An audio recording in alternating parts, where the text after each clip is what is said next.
portas estão abertas. Se quiser servir o Senhor junto com a gente aqui, seja bem-vindo. Mateus capítulo 5, versículo 7. Não sei se vocês perceberam aí, a gente fez uma mudançazinha ali para melhorar o ambiente das criancinhas lá, né? Colocamos um ar-condicionado ali que nós ganhamos. E agora a gente tem um local lá mais refrigerado, né?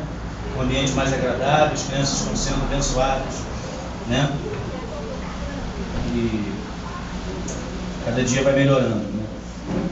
Vai melhorando e vai ficando aí mais agradável com os irmãos, né?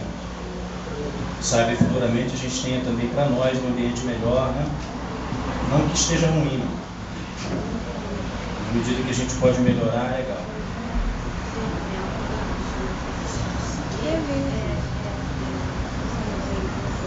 Capítulo 5, versículo 7, todos acharam? Amém? Amém. Bem-aventurados os misericordiosos, porque alcançarão misericórdia. Bem-aventurados os misericordiosos, porque alcançarão misericórdia. Vamos orar? Senhor, a Tua palavra está aqui diante de nós, o Teu Evangelho, e eu entendo, Senhor, junto com os meus irmãos, que ela tem o poder e a autoridade de nos mudar, de nos melhorar, de nos transformar em pessoas melhores. À medida que a gente tem contato com ela, a gente conhece mais o Senhor e a gente também nos conhece mais. Portanto, nesse momento que nós vamos fazer uma exposição dela, com toda a humildade e reconhecimento de que o Senhor é o Deus de toda a sabedoria, e no Teu Espírito reside todo o conhecimento. Deus, eu oro para que nós possamos entender aquilo que o Senhor quer para cada um de nós. Portanto, tira de nós, Senhor, todo preconceito com relação à mesma, com relação à Tua palavra. Cada coração que está aqui nessa noite, representado aqui, nesses amados irmãos, Senhor, em nome de Jesus, Pai, toca na nossa vida, com a Tua palavra, com o Teu Evangelho, e nos melhora, para a glória do Teu nome, Senhor. Em nome do Teu Filho amado, Jesus. Amém. Amém. Amados, essa palavra, bem-aventurados misericordiosos, ela vem numa sequência das bem-aventuranças. O Senhor Jesus, enquanto está reunido com um determinado grupo de pessoas, chega em um determinado lugar e começa a pregar uma mensagem para eles, para um grupo. E as 4 bem-aventuranças desse texto aqui de Mateus, no capítulo 5, tratam da nossa relação com Deus. As 4 primeiras bem-aventuranças vai falar da relação do ser humano com Deus. E essa aqui fala da nossa relação com o nosso próximo, né? As primeiras tratam da questão do ser, né? Vem falar que bem-aventurados humildes, bem-aventurados que choram, bem-aventurados mansos, bem-aventurados que têm fome e sede de justiça. Isso está relacionado àquilo que você é. Se você é uma pessoa humilde, se você é uma pessoa que chora pelo que você é, pelo que você faz, pelo ser que nós nos tornamos a partir do pecado. E essa outra bem-aventurança, e dela em diante, vem falar da nossa relação com o nosso irmão, com o nosso próximo. Porque na verdade, no Evangelho, o ser vem antes do fazer. Ninguém faz alguma coisa no reino de Jesus se não é antes? Se não passou a ser antes? Até porque Tiago diz que a fé sem obras, ela é morta. Então, quando a gente faz alguma coisa no reino de Jesus, é porque antes a gente recebeu uma consciência do que a gente precisa ser no Evangelho e no reino de Jesus. De modo que só faz alguma coisa no reino de Jesus quem é alguma coisa no reino de Jesus. Que quem tem a consciência de que é algo no reino de Jesus, tipo servo, por exemplo, serve, faz algo. Por isso que antes dessa bem-aventurança, da nossa relação com o nosso irmão, vem a nossa relação com Deus primeiro. Aquilo que a gente é em Deus. E hoje a gente vive num tempo em que a misericórdia parece ter desaparecido da face da terra. Difícil você encontrar alguém que é misericordioso, alguém que tenha misericórdia. E nos tempos de Jesus não era assim, tão diferente não. Já existia gente orgulhosa, já existia gente soberba, egocêntrica, já existia gente hipócrita, já existia gente que acusava os outros. No tempo de Jesus, os judeus da sua época eram tão cruéis e sarcásticos quanto os romanos. Eles eram também maus, eram religiosos, cumpridores da cartilha da religião, mas eram pessoas com uma disposição absurda para maltratar e não estender a mão de misericórdia para aqueles que realmente precisavam. Isso nos dias de Jesus acontecia e não é diferente nos nossos dias. E nesta bem-aventurança, Jesus falou que a misericórdia, além de ser um dever, ela também tem nela uma recompensa. Porque os misericordiosos, que estende a mão a alguém, que cede o favor, a graça para outro, ao mesmo tempo que ele faz isso, ele recebe isso. De maneira que, se nós não estamos dispostos a fazermos isso, dificilmente nós iremos receber isso. Aí a gente entra dentro daquela questão de que aquilo que a gente planta é exatamente aquilo que a gente colhe. É a lei da semeadura na terra. Que muitas vezes as coisas acontecem não por uma arbitrariedade divina, não como uma vontade absoluta de Deus,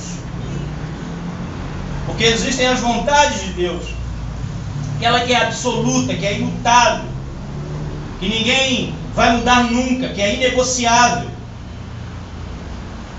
E existe aquela outra vontade permissiva, que Deus te deu a vontade, o livre-arbítrio, para você, através de você, escolher os seus próprios caminhos, e por onde você quer andar, e onde você quer chegar. De maneira que se a gente estende perdão, a gente recebe perdão. Se a gente estende misericórdia, a gente recebe misericórdia. Se a gente distribui amor, a gente recebe amor. E se a gente se restringe a fazer essas coisas também não vêm em nossa direção, porque sem fé é impossível agradar a Deus. E para a gente fazer isso, a gente precisa acreditar que isso é algo que realmente possa existir. De maneira que se eu não faço é porque eu não acredito. E se eu não acredito, eu não posso receber aquilo pelo qual eu não creio. Ora, se eu não creio no amor, como que eu posso receber amor? Se eu não creio no perdão, sendo incapaz de distribuir ele, como eu posso acreditar que ele possa vir também a mim? Da mesma forma, se eu não creio na misericórdia, sendo estendida através de mim, da minha boa vontade, da minha vontade de livre-arbítrio, Como que eu posso acreditar que ela possa vir na minha direção quando eu estou precisando? Se eu sou incapaz de conceder isso? De jeito nenhum. É uma contrariedade. Seria um absurdo Deus estender misericórdia para quem não é misericordioso. Então, no reino de Jesus, o que a gente está lendo aqui nessas bem-aventuranças? Claro, você já sabe o que significa a palavra bem-aventurado. O que significa bem-aventurado? Feliz. E embora a gente já falou sobre isso aqui, a Bíblia não defina o que é felicidade. A Bíblia diz sim que tipo de pessoas são felizes. E dentro do contexto do Evangelho, principalmente, mas precisamente no tempo em que Jesus viveu entre nós como ser humano, Ele mostrou o que é uma pessoa feliz. E aqui, na introdução do sermão da planície, ou do sermão da montanha, a gente vai ver que Jesus define não o que é felicidade, mas Ele define que tipo de pessoas são felizes.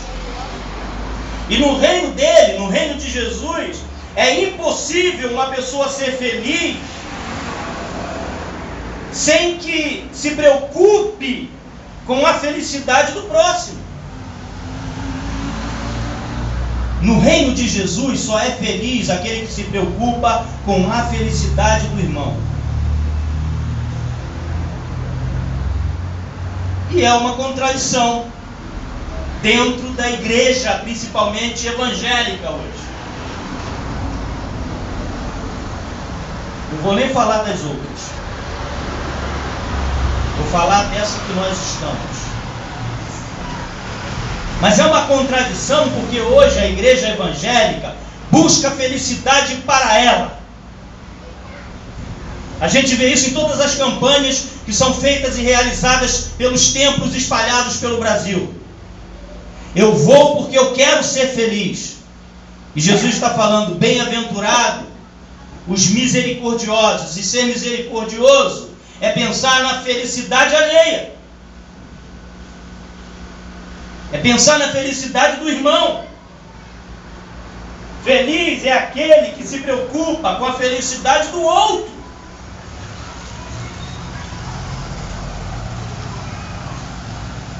Se nós quisermos ser pessoas felizes, nós temos que passar a nos preocupar com a felicidade do outro. Isso é viver o Evangelho de Jesus. Não esse evangelho mesquinho que está aí sendo pregado. Ontem eu estava ouvindo uma mensagem de Philip Yancey. É um escritor muito bom, gosto muito das obras do Philip Yancey. E ele está falando como a igreja. Ele tem um livro escrito que o título do livro é O Jesus que eu nunca conheci. O cara foi criado dentro de uma igreja protestante, evangélica. E ele, depois que ele adquiriu uma maturidade, uma consciência do Evangelho, através do Evangelho, porque ninguém alcança a consciência do Evangelho a não ser pelo Evangelho. Ele chegou à conclusão que o tempo todo que ele viveu, de criança até a fase de adolescente, jovem, naquela igreja, no estado da Geórgia, nos Estados Unidos, ele não havia conhecido Jesus, o Jesus dos Evangelhos. E às vezes eu me pergunto e levanto essa questão, será que as pessoas têm realmente conhecido Jesus? Quem realmente é Jesus? Porque eles têm vivido essa religiosidade aí do dia a dia, dessa nossa igreja que a gente tem visto por aí. É impossível, meu irmão, você viver o Evangelho. É impossível você ser discípulo de Jesus, do Evangelho, sem considerar a felicidade dele.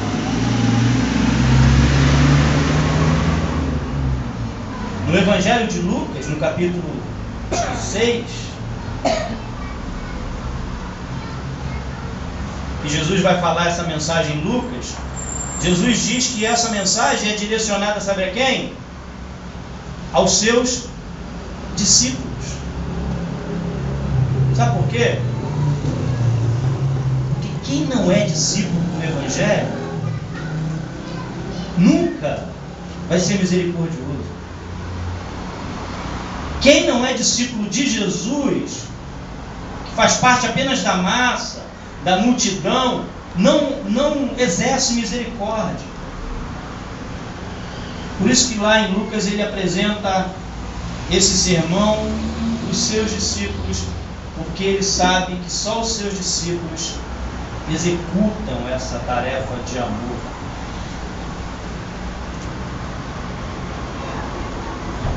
O que é ser uma pessoa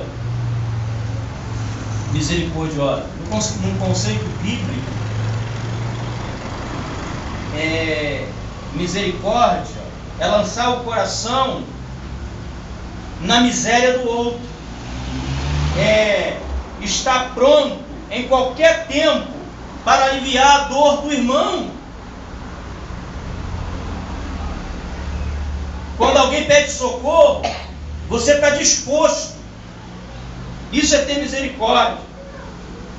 A palavra hebraica para misericórdia significa a capacidade de entrar em outra pessoa, nos seus problemas, nas suas dificuldades,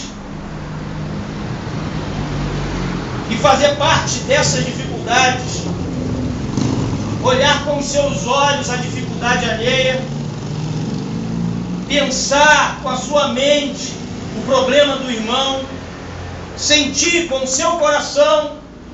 É mais do que sentir pena, é mais do que ter conhecimento do problema. Vocês lembram daquela mensagem da multiplicação dos pães e dos peixes? Em um dos evangelhos está relatado que os discípulos chegam para Jesus e dão a informação do problema. Mestre, está aí essa multidão nos acompanhando há muitos dias, eles devem estar com fome, e fome é problema, eles estão desconfortáveis. Eles apresentaram para Jesus as dificuldades que existiam ali naquele momento, e eles, ao mesmo tempo que apresentaram as dificuldades, eles viraram para Jesus e disseram: é melhor dispensarmos eles, para que eles indo pelas aldeias e pelos campos por aí, eles arrumem para si o que comer. Ou seja, a gente tem consciência, a gente sabe da dificuldade alheia, a gente sabe que o nosso irmão está passando problema, mas a gente quer mais é que ele se dane mesmo. O máximo que eu posso fazer é orar, isso quando eu oro. E às vezes eu digo que vou orar e nem orar oro, porque eu sou incapaz de pensar no outro, na dificuldade do outro, no problema do outro. E se eu sou incapaz de viver isso na minha vida, eu não sou do Evangelho, eu não sou do reino de Jesus, não. Porque uma das coisas que define Deus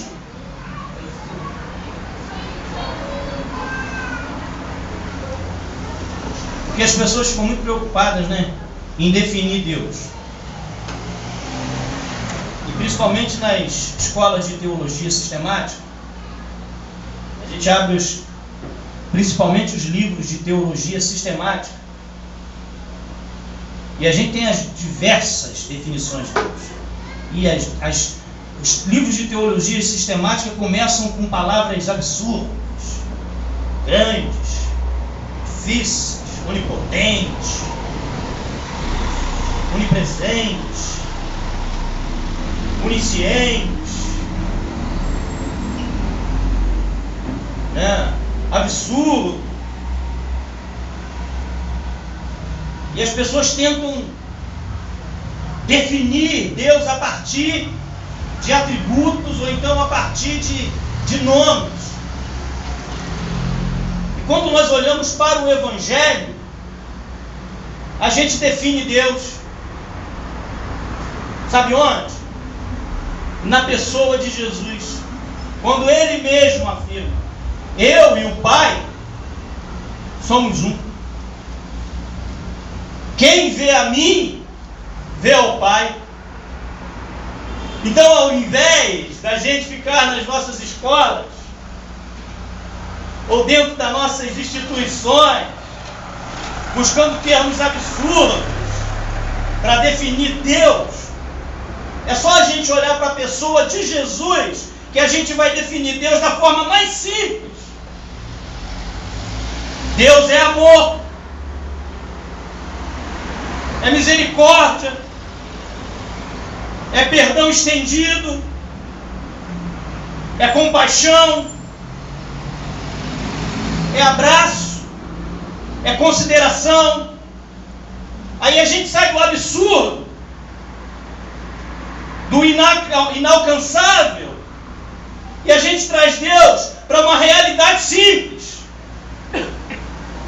Porque foi isso que Ele fez através de um Emanuel, que é Deus conosco, mostrando que Ele é através da compaixão, através do amor, da misericórdia, do perdão, das considerações para com o outro.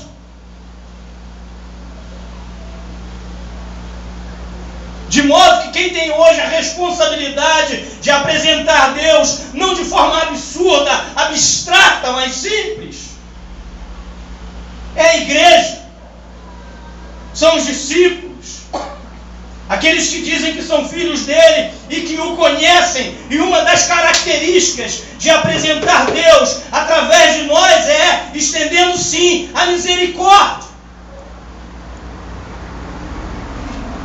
É considerando aqueles que muitos rejeitam, mas que Jesus considerou, que Deus abraçou nele.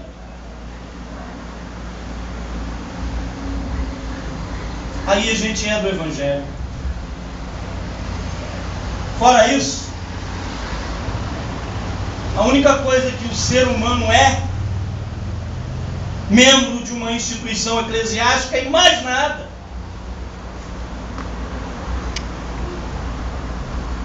E vou abrir uma verdade para você. Deus não quer que você seja só membro de uma igreja local, de uma instituição organizada assim,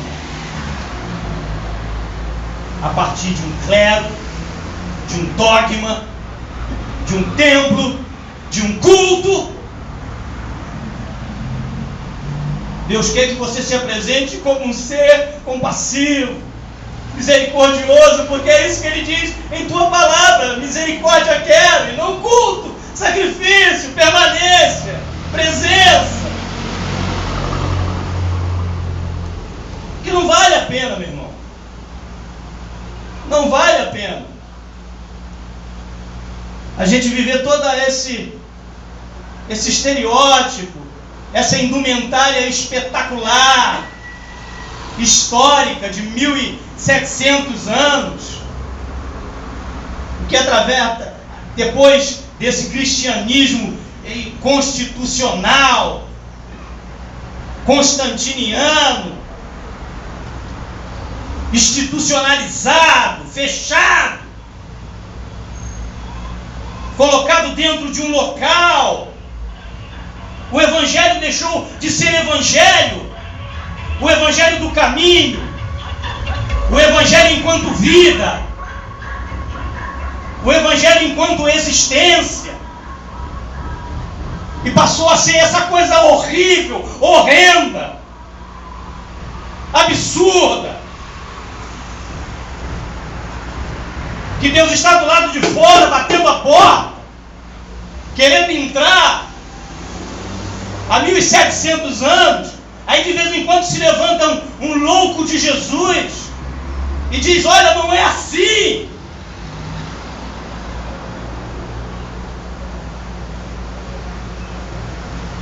Mas é a partir do seu entendimento e da consciência de que enquanto você está no caminho da sua existência, você é culto, você é discípulo, você é responsável por apresentar Deus através do Evangelho e nada mais. Então abandona toda esse espetáculo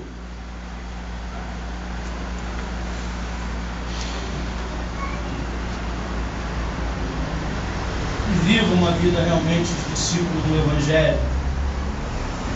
Misericórdia é ver uma pessoa passando fome e dar comida para ela. Misericórdia é pegar aquela camisa que a gente não usa há mais de 3 anos, mas está lá ocupando um espaço inútil. Podia estar agasalhando alguém.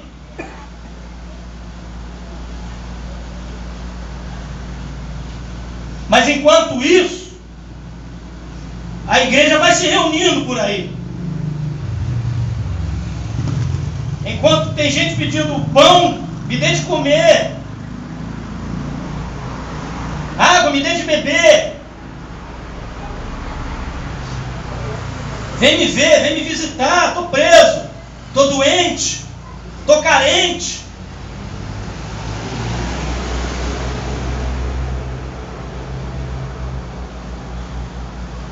O maior exemplo de misericórdia foi Jesus, realmente. Ele curou os enfermos, alimentou os famintos, abraçou as crianças, foi amigo de pecadores. Jesus foi amigo de pecadores, inimigo do pecado, mas amigo de pecadores. Tocou em leprosos. Ele fez com que os solitários se sentissem acolhidos, amados. É isso que a igreja tem que ser. Ele consolou os aflitos, perdoou os que haviam caído em opróbrio, em pecado.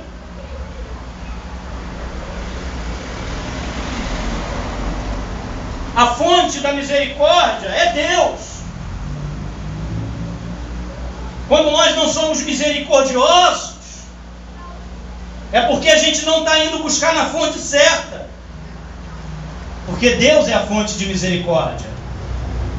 E se o ser humano não é misericordioso, significa que ele está longe de Deus. Quem não é misericordioso está longe de Deus. Porque o ser humano é mau, é cruel, insensível, incapaz. Mas em Deus nós podemos. Em Deus nós podemos ser misericordiosos.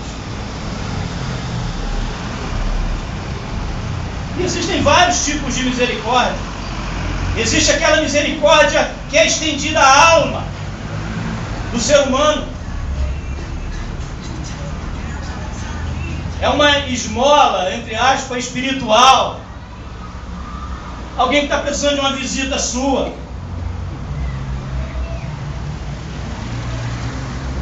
De um abraço seu. De uma oração sua. Porque em Deus nós temos essa disposição.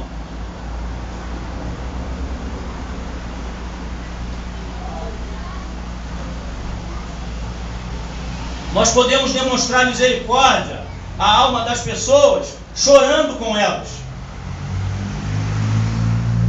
Nós devemos chorar com os que choram, né? Faz parte do Evangelho, sabia? Quantas vezes você precisa de um outro amigo, né? Para chorar com você, um abraço, só isso e mais nada. Jesus sabe que o ser humano precisa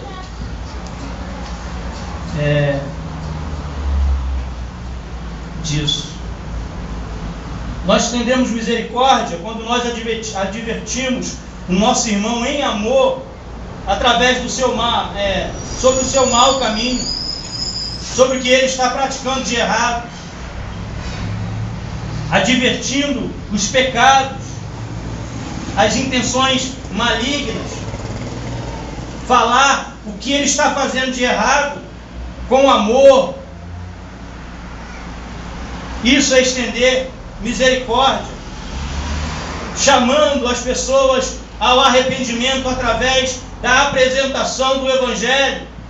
João Batista fez isso, Pedro, Paulo fez isso, os pais da igreja cristã inicial fizeram isso.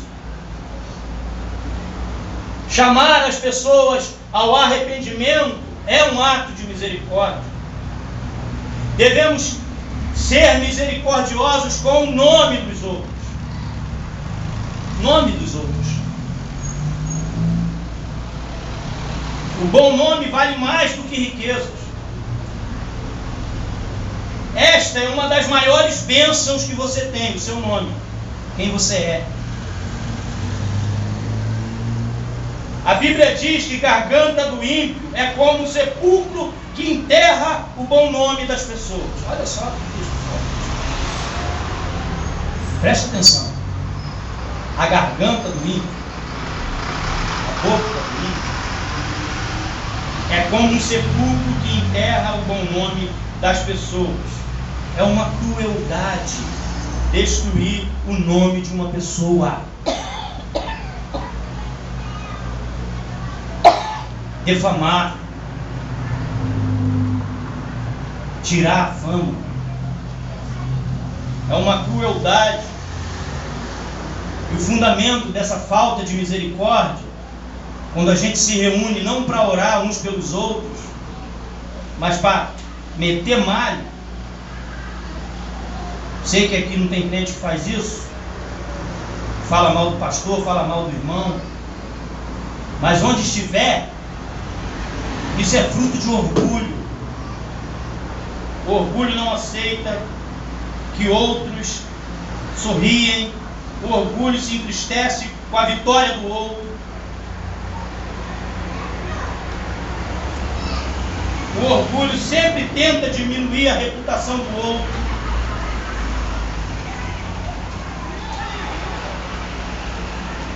E isso não é de Deus.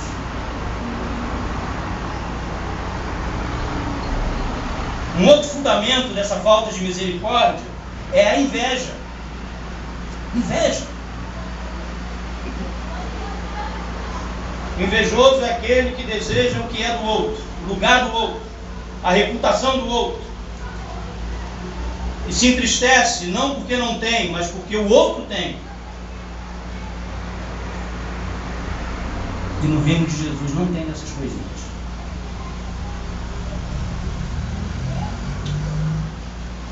Não tem. No de Jesus não pode ter. E se tiver, nós estamos longe, estamos fora. Não pode haver. De jeito nenhum. Lembra daquela mensagem lá do filho pródigo? Que a gente pregou aí alguns dias atrás? O filho mais velho fica iradíssimo com o que o outro ganha. Bezerro cevado. Aí ele fica irado.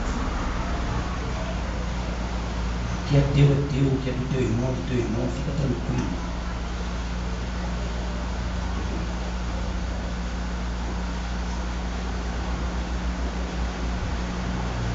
Escolha a melhor parte.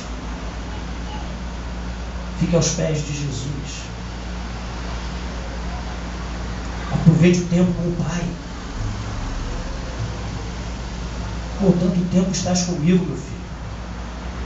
Que tempo desperdiçado.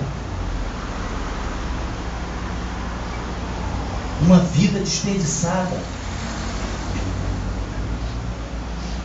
Aproveite o tempo com o Pai, queridos. Vamos aproveitar o tempo com o Pai. Vamos aceitar o que o Pai tem nos dado.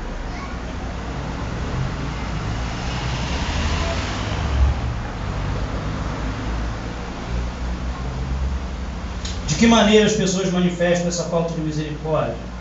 Qual o nome das pessoas? Quando a gente expõe o pecado dos outros. Lembra do filho pródigo mais uma vez? Esse teu filho aí, ó, que foi lá, dissipou todos os seus bens com meretrizes e bababá, e começa a apontar o pecado do irmão. Esquece dele, cara. Aí falta de misericórdia com o irmão que precisa de um abraço, precisa de um carinho, precisa chegar, estar junto agora em comunhão com todo mundo, mas por causa dessa exposição ou desse princípio maligno dentro do coração dele, ele é incapaz. Quando a gente expõe o pecado das pessoas, a gente manifesta a ausência de misericórdia. Quando passamos para frente o que a gente ouve como fofoca, né? O pastor Gerson diz que ele não gosta de fofoca, ele gosta de pinguim. Ele falou: prefiro pinguim do que fofoca. Coisa do pastor Gerson, tricolor sem graça aí. A Bíblia diz em Levítico 19, versículo 16, assim, ó: não andarás como mexeriqueiro entre o teu povo. Não atentarás contra a vida do teu próximo. Olha que coisa séria. O que a gente está tentando apresentar é realmente um evangelho saudável, para a gente deixar desse negócio,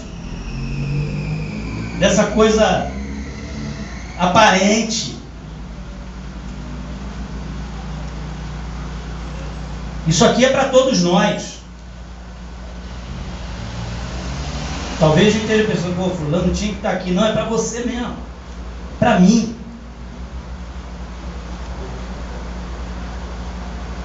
Se os outros estivessem aqui seria legal, porque estaria completo. Porque essa carapuça aqui cabe para todo mundo. Daqui para lá é todo mundo.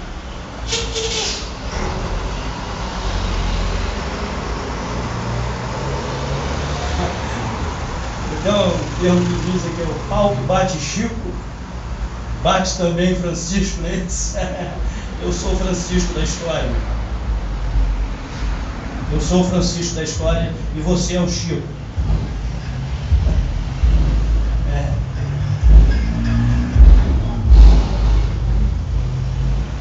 Então vamos parar comigo.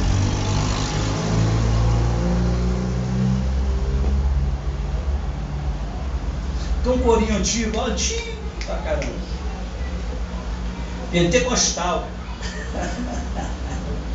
Diz assim, ó: não importa a igreja que tu és, se à sombra do Calvário tu estás, se o teu coração é igual ao meu, dá-me a mão e meu irmão serás.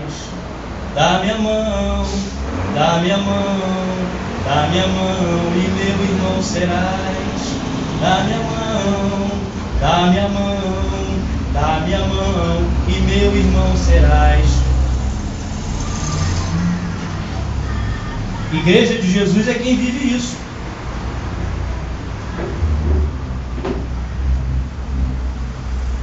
O resto é resto.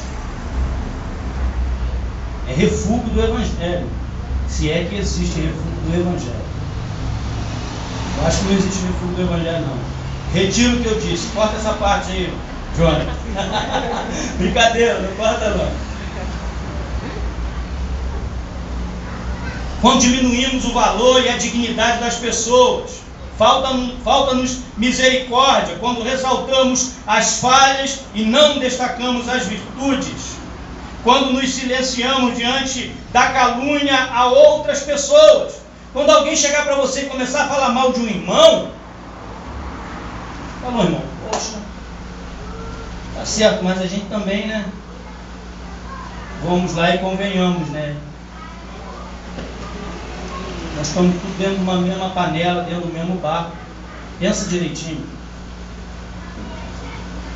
A gente não pode nem ser justo. Porque como que a gente vai ser justo se a gente é injusto?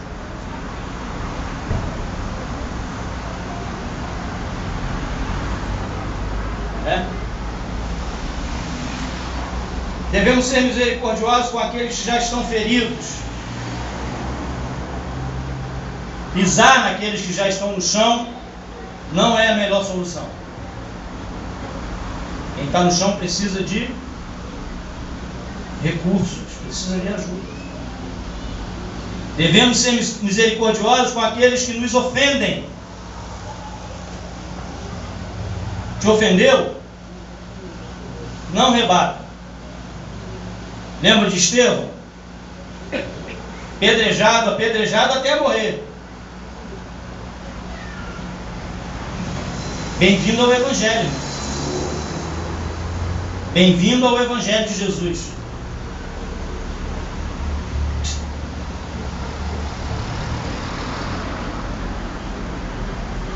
Misericordioso, perdoa as ofensas.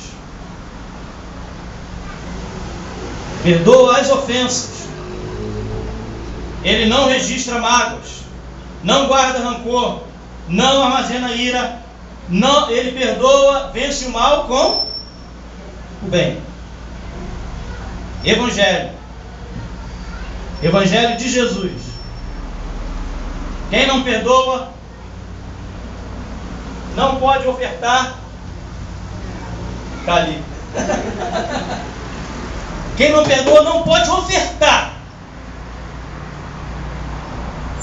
Olha só o que o pastor está falando.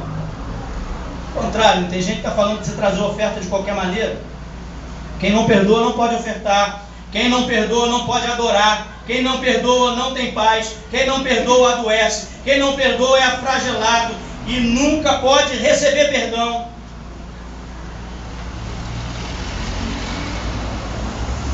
O juízo é sem misericórdia para aquele que não exerce misericórdia. Devemos ser misericordiosos com os necessitados.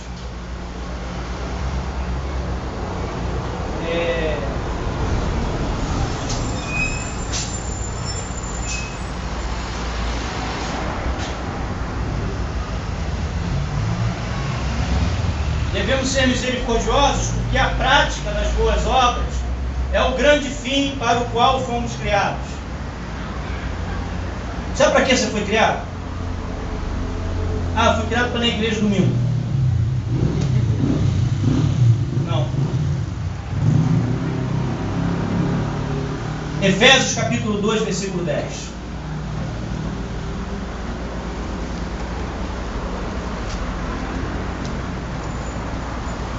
Jack, pede só 10 minutinhos depois para eles não saírem em 10 minutos que eu vou acabar, ok?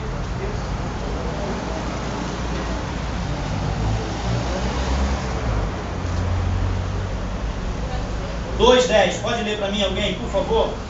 Porque somos feitura sua, criados em Cristo Jesus, para boas obras, as quais Deus antes preparou para que andássemos nelas. Nós fomos criados para boas obras. Criados para boas obras. Todas as criaturas cumprem o papel para o qual foram criados.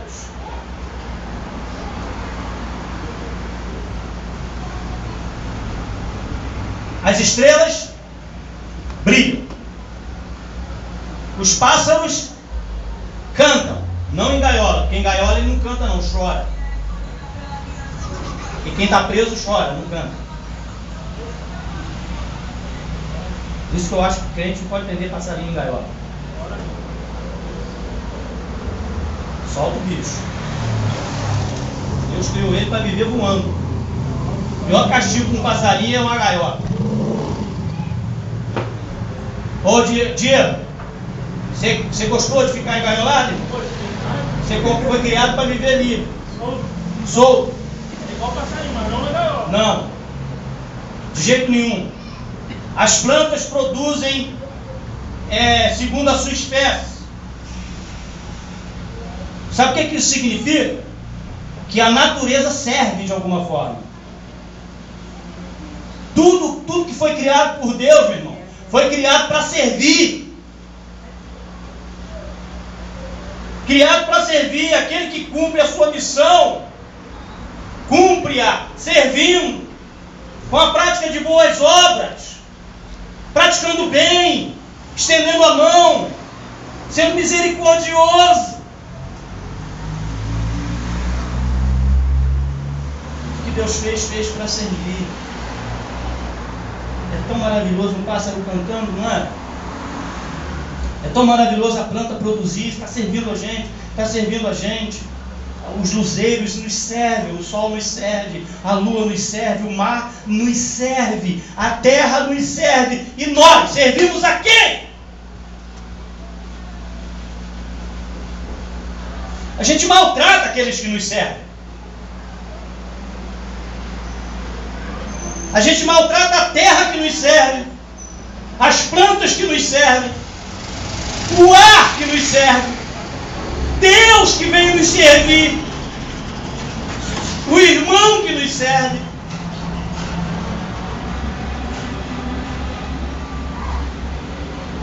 Devemos ser misericordiosos, porque pela prática da misericórdia nós resplandecemos o caráter de Deus, que é misericordioso.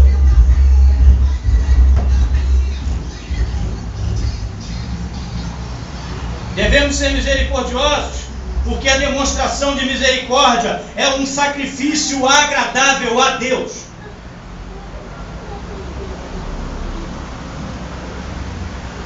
Hebreus diz isso, capítulo 13, versículo 16. Hebreus 13, 16. Não negligencieis igualmente a prática do bem e a mútua cooperação, pois com tais sacrifícios Deus se alegra. Está pensando que Deus se alegra com você no culto domingo à noite, né? Pregando bem, cantando bem, orando bem? Deus se compraz com sacrifício de bondade, de misericórdia, de amor, de perdão. É esse o sacrifício que Deus quer dos discípulos de Jesus e do Evangelho.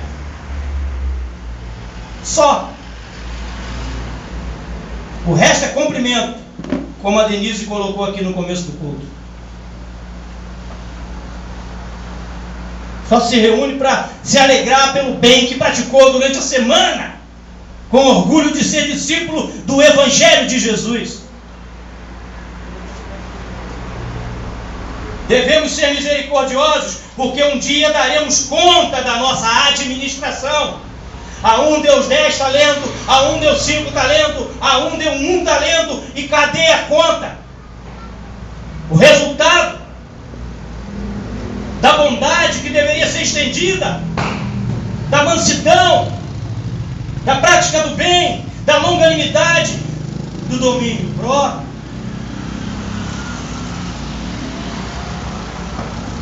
Recompensas para quem é misericordioso. Eles receberão de Deus o que deram aos outros. Quando você é misericordioso, Deus é misericordioso com você. Você recebe misericórdia.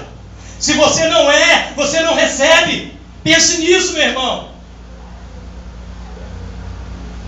Serão recompensados nesta vida. É feliz, é bem-aventurado. Vive uma vida feliz.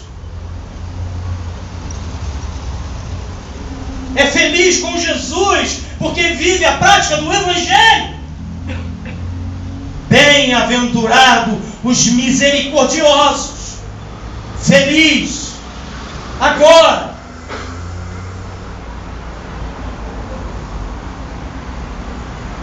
Eles serão recompensados na eternidade.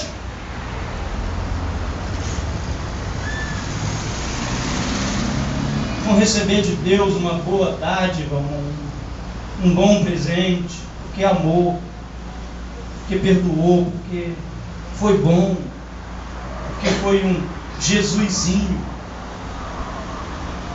foi um pequeno Cristo, foi um Messiasinho dos outros, foi um Salvadorzinho.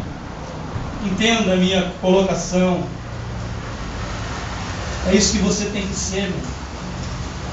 É isso que nós temos que ser. salvadorzinhos,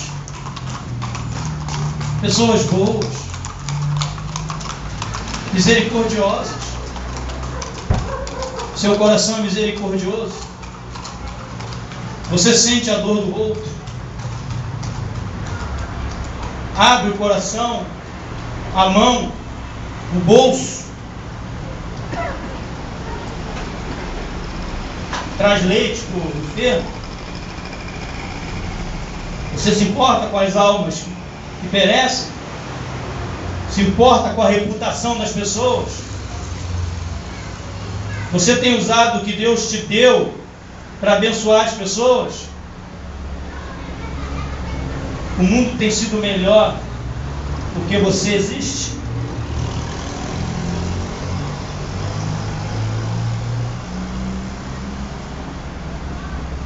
O lugar onde você vive tem melhorado por sua causa? Ou não faz diferença?